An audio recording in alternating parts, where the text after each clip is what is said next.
नमस्कार, स्वागत है आपका हमारे चैनल में एजुकेशन फॉर नॉलेज में। आज की इस वीडियो में झारखंड के इतिहास और आधुनिक इतिहास मॉडर्न हिस्ट्री में हमारा टॉपिक है झारखंड में साइमन कमीशन और विरोध। हमारा टॉपिक चल रहा है स्वाधीनता संग्राम और झारखंड।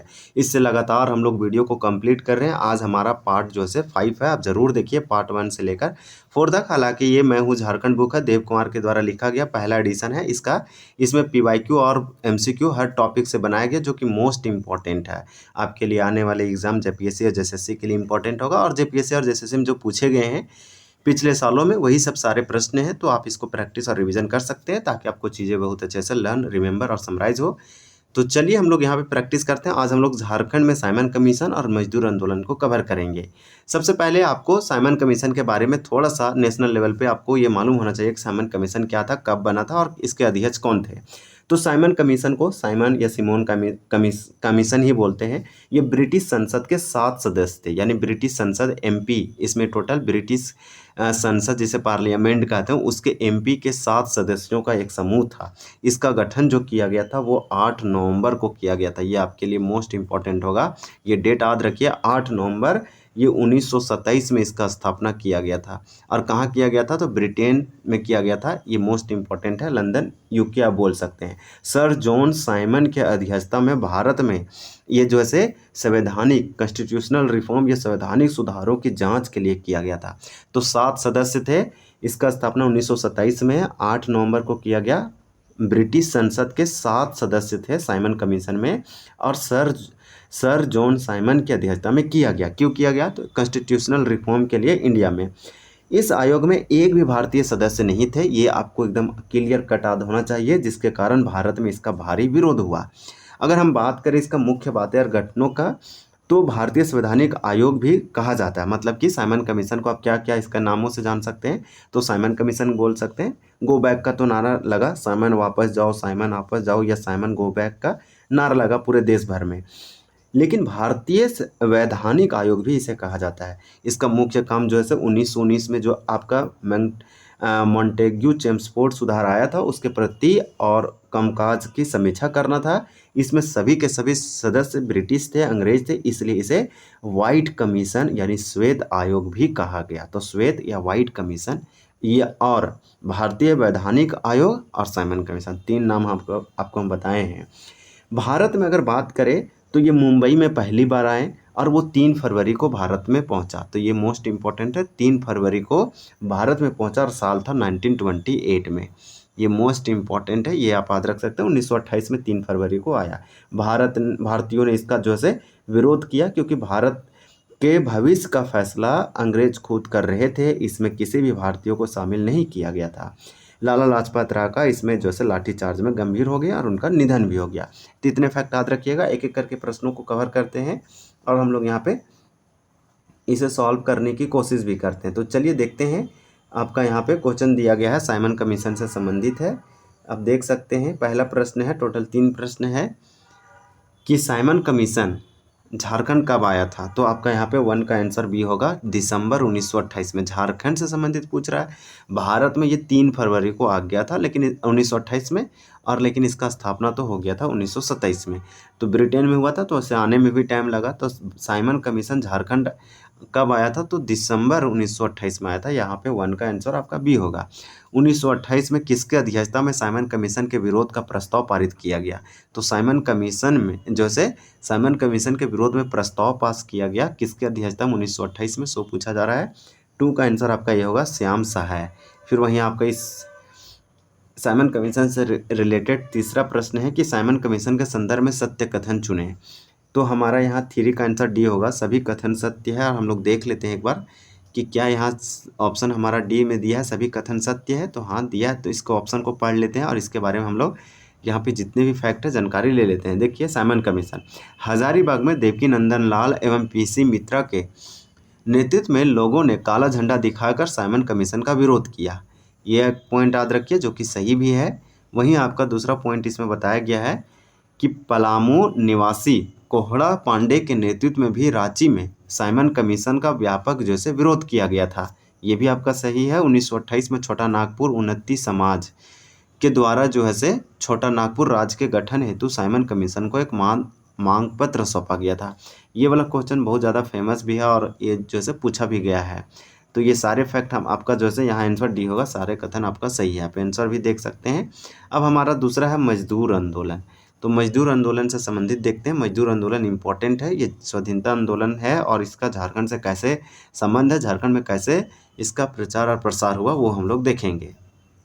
तो मजदूर आंदोलन के बारे में आप ये याद रखिए कि मजदूर आंदोलन एक इम्पॉर्टेंट आंदोलन था। भारत में मजदूर आंदोलन जिसे लेबर मूवमेंट कहते हैं, इसका शुरुआत औपनिवेशिक काल यानी ब्रिटिश काल के दौरान कारखानों के विकास और श्रमिकों के शोषण एक्सप्लोटेशन के खिलाफ हुई थी। इसका मुख्य पांडवों में पहली संगठित हड़ताल 1877 में हुआ। अगर मजदूर आंदोलन तो कई चरण हुआ, लेकिन पहला ये नागपुर 1877 में हुआ, फिर वहीं 1917 में हुआ। अहमदाबाद मिल आंदोलन जो महात्मा गांधी के द्वारा किया गया 1920 में, इसका फिर आंदोलन हुआ। और हम लोग यही पढ़ेंगे 1920 के आसपास वाला जो अखिल भारतीय ट्रेड यूनियन कांग्रेस की स्थापना भी शामिल है। तो ये सारे फैक्ट आपके लिए इंपॉर्टेंट है, आप याद रखिएगा। 1920 में स्थापना किया गया अखिल भारतीय ट्रेड यूनियन कांग्रेस का, ये मोस्ट इंपॉर्टेंट है। तो चलिए, और इसके अध्यक्ष कौन थे? लाला लाजपत राय थे। तो यहाँ पे देख सकते हैं कि 1920 में जमशेदपुर वर्कर एसोसिएशन की स्थापना की गई। इस एसोसिएशन का नेतृत्व किसने जैसे प्रदान किया था? तो ऐसे क्वेश्चन जो है बहुत सिंपल होते हैं। 1 का आंसर आपका यहाँ पे सी हो जाएगा, उपरोक्त दोनों।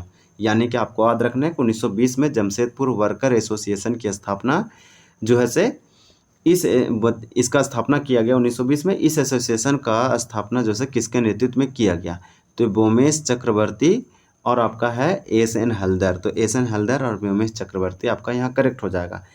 Tata iron and steel worker की हड़ताल को समाप्त करने में सुभाष चंद्र बोस का महत्वपूर्ण योगदान रहा है। यह हड़ताल कब हुई थी? तो 2 का करेक्ट आंसर ये होगा 1928 में। 1928 में टाटा आयरन स्टील की हड़ताल को समाप्त करने में सुभाष चंद्र बोस का महत्वपूर्ण योगदान है। Tata iron and steel workers, आप बोल सकते हैं कि टिस्को के लोग जो वर्कर्स थे, मजदूर थे, उन्होंने हड़ताल किया और सुभाष चंद्र बोस आके इसको ख़त्म करते हैं। ये हड़ताल कब हुआ? सो आपसे पूछा जा रहा है, ये 1928 के आसपास हुआ था। जवाहरलाल नेहरू के नेतृत्व में, पंडित जवाहरलाल नेहरू के नेतृत्व में झारखंड के झरिया में भारतीय ट्रेड यूनियन कांग्रेस का अधिवेशन कब आयोजित किया गया था? तो ये पूरे भारतीय लेवल पर इसी का स्थापना किया गया है। इसके अध्यक्ष, पहले अध्यक्ष लाला लाजपत राय थे। इसका स्थापना 1920 में किया गया। तो भारतीय ट्रेड यूनियन कांग्रेस का अधिवेशन एक बार झारखंड के झरिया में भी हुआ। उसके जो है अध्यक्षता जो किए गए थे वो जवाहरलाल नेहरू के द्वारा किया गया था। अब ये बोला कि आयोजित कब किया गया था? तो 3 का आंसर आपका यहाँ पे बी होगा 1928 में। तो दोनों सुभाष चंद्र बोस और जवाहरलाल नेहरू वाला आप याद रखिए, 1928 ही आपका आंसर होगा। फिर आपका क्वेश्चन नंबर 4 है कि 1938 ईस्वी में टाटा वर्कर्स यूनियन यानी टाटा वर्कर एसोसिएशन 1920 की स्थापना किसके नेतृत्व में किया गया? तो टाटा वर्कर्स एसोसिएशन या टाटा वर्कर यूनियन 1920 में इसका स्थापना जैसे ये बताया जाए कि इसकी स्थापना किसके द्वारा किया गया था 1938 में। तो आपका यहाँ पे 4 का करेक्ट आंसर ये होगा अब्दुल बारी सिद्दीकी। मजदूर आंदोलन के संदर्भ में सही कथन का चयन करें। तो यहाँ पे हम लोग देखते हैं 5, देखिए 5 से 5 पूछा जा रहा है। आपका 5 का करेक्ट आंसर डी होगा, सभी कथन सत्य है। 18 अगस्त 1928 ईस्वी को सुभाष चंद्र बोस का जमशेदपुर आगमन हुआ। 18 अगस्त 1928 को सुभाष चंद्र बोस जमशेदपुर आते हैं। 20 अगस्त 1928 को उन्हें जमशेदपुर टाटा लेबर एसोसिएशन का अध्यक्ष चुना गया। तो ये दोनों फैक्ट आपका सही है। अब फिर वे 9 वर्षों तक इस यूनियन के अध्यक्ष पद पर रहे। तो ये तीनों फैक्ट आपके लिए इम्पॉर्टेंट है। और लास्ट प्रश्न है कि जमशेदपुर स्थित गोलमुरी के टीन प्लेट कंपनी में मजदूरों ने किस वर्ष हड़ताल की थी? तो ऐसे प्रश्न है और सिंपल प्रश्न है। तो 6 का करेक्ट आंसर आपका डी हो जाएगा। आप याद रखिएगा 1929 में यानी कि 1929 में। तो हम लोग यहाँ पे प्रश्नों को देखें और बहुत अच्छे से कंप्लीट किया। आपका सविनय अवज्ञा आंदोलन है, इसको अगले पार्ट में देखेंगे। और हम लोग यहाँ पे 2 टॉपिक कंप्लीट किए, खादी आंदोलन और झारखंड में साइमन कमीशन का विरोध। इसी प्रकार से स्वराज पार्टी, इससे पहले हम लोग अगले वीडियो में कंप्लीट कर चुके थे। स्वराज पार्टी जो है इंपॉर्टेंट होगा। यहाँ पे स्वराज पार्टी का कुछ क्वेश्चन आपको रिविजन करवा देते हैं। बहुत ही छोटा प्रश्न है, मतलब बहुत ही कम है।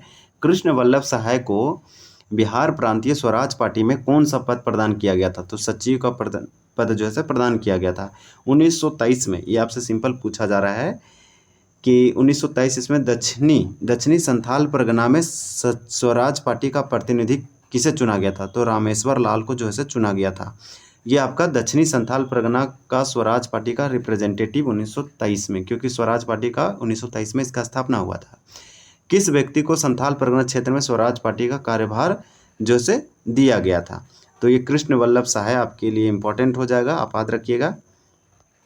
अब वहीं आपका अगला प्रश्न है कि झारखंड के छोटा नागपुर क्षेत्र में किसके नेतृत्व में स्वराज पार्टी का प्रचार समितियों का गठन किया गया? तो देवकी प्रसाद सिन्हा, राम नारायण सिन्हा। तो ये आप याद रखिएगा, ये आपका जो है मोस्ट इम्पॉर्टेंट होगा। यहाँ पे आंसर जो दिया गया है आपका 2 का, वो आपका तो बी दिया गया है और 3 का भी बी है, आप याद रखिएगा। आपका यहाँ ये नहीं होगा, इसका आंसर सोनार सिंह खरवार होगा। फिर आपका देखते हैं कुछ, ये हम लोग कंप्लीट किए जो कि मोस्ट इम्पॉर्टेंट है। खादी आंदोलन से आप जैसे याद रख सकते हैं, जो कि ये भी आपका इम्पॉर्टेंट है। और खादी आंदोलन का यहाँ पे दिया गया है, आप देख सकते हैं। सिंपल क्वेश्चन है कि सिंहभूम के आदिवासियों ने 1924 ईस्वी में किसके नेतृत्व में हाट कर ना देने हेतु आंदोलन चलाया था? तो विष्णु माहुरी। ये इंपॉर्टेंट है। सिंहभूम के आदिवासियों ने 1924 में कर नहीं, टैक्स नहीं देने का आंदोलन चलाया था, किसके नेतृत्व में? तो विष्णु माहुरी। ये आपके लिए इम्पॉर्टेंट है। वहीं झारखंड के विभिन्न स्थानों पर चरखा आंदोलन का प्रतिनिधित्व करने हेतु किसके नेतृत्व में खादी डिपो का स्थापना किया गया? तो खादी डिपो का स्थापना किया गया था सरला देवी के द्वारा। तो आपका यहाँ पे राइट आंसर जो है सी हो जाएगा। वहीं देवघर में खादी मेला का शुभारंभ किसने किया था? तो जमनालाल बजाज के द्वारा किया गया था देवघर में। तो आपका 3 का जो है सी ए हो जाएगा। और वहीं आपका यहाँ पे क्वेश्चन है कि जमशेदपुर में किस अंग्रेज द्वारा खादी प्रदर्शनी का उद्घाटन किया गया था? तो टेम्पल के द्वारा। और अखिल भारतीय खादी बोर्ड के अध्यक्ष कौन थे? जमनालाल बजाज थे। तो इस प्रकार से हम लोग कुछ क्वेश्चन को रिवीजन भी कर लिए। अगला वीडियो हम लोग सविनय अवज्ञा आंदोलन देखेंगे और बहुत अच्छे से कंप्लीट करेंगे। तो चलिए वीडियो को एंड करते हैं। वीडियो देखने के लिए धन्यवाद। जय हिंद।